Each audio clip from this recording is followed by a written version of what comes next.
Hi friend, मला ना आज रात्रीचं जेवणात काय बनवायचं हेच कळत नव्हतं. मग मुलं म्हटले मम्मी डाळ भात बनव. म्हटलं डाळ भात नाही, आज फोडणीचं वरण आणि भातच बनवते. मग चला रेसिपी दाखवते तुम्हाला. इथे 2 वाटी तुरीची डाळ घेतली. डाळ पटकन 4-5 पाण्याने धुवून घेतली आणि कुकरमध्ये पाणी गरम करायला ठेवलं एक साईडला. डाळ धुवून झाली. आता धुतलेली डाळ कुकरमध्ये घालूया. याच्यामध्ये पाव चमचा हळद टाकेल मी आता, पाव चमचा मीठ आणि 1 चमचा तेल टाकून कुकरचं झाकण बंद करून याची 4-5 शिट्ट्या काढून घेऊ. 4-5 शिट्ट्या करून झाल्या. आता कुकरचं झाकण उघडू. बघा डाळ किती मस्त शिजली आपली. एकही म्हणजे डाळंब्या वगैरे काही राहिल्या नाही. पूर्ण डाळ माझी प्लेन झाली. ती तुमच्या डाळीवर डिपेंड आहे, डाळ कशी आहे ते तुमची, ती कशी शिजते. आता डाळीला फोडणी देऊ आपण. इथं मी 1 चमचा राई घेतली, 1 चमचा जिरे घेतले आणि लसूण पाकळ्या घेतल्या 8-9. त्याला चांगलं ठेसून घेतलं. त्यामध्ये आता फोडणीमध्ये थोडासा कढीपत्ता टाकला, 3-4 हिरव्या मिरच्या टाकल्या. हिरव्या मिरच्या मी कापल्या नाही आहे, फक्त याला मधून अशी चीर दिली आणि अख्ख्याच टाकले. लसूण मिरची आपली चांगलं लाल झाला तर त्यामध्ये एक छोट्या आकाराचा कांदा घातला मी. कांदा तुम्ही जर खात नसेल तर कांदा स्किप करू शकता, पण कांदा घातल्याने डाळीची चव आणखी वाढते. कांदा आपला चांगला लाल झाला. आता याच्यामध्ये 2 टोमॅटो घातले मी.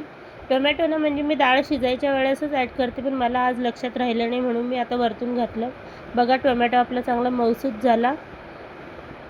याला चांगलं 2 मिनटं परतून घेतलं होतं मी. आता बघा हे डाळ मी चांगली चमच्याने फिरवून घेतली. याला घोटायची वगैरे काही गरज पडली नाही. आता हे आपण या फोडणीमध्ये ॲड करूया. याला चांगले फिरवू आणि आपल्याला लागेल तितकं पाणी यामध्ये घालूया.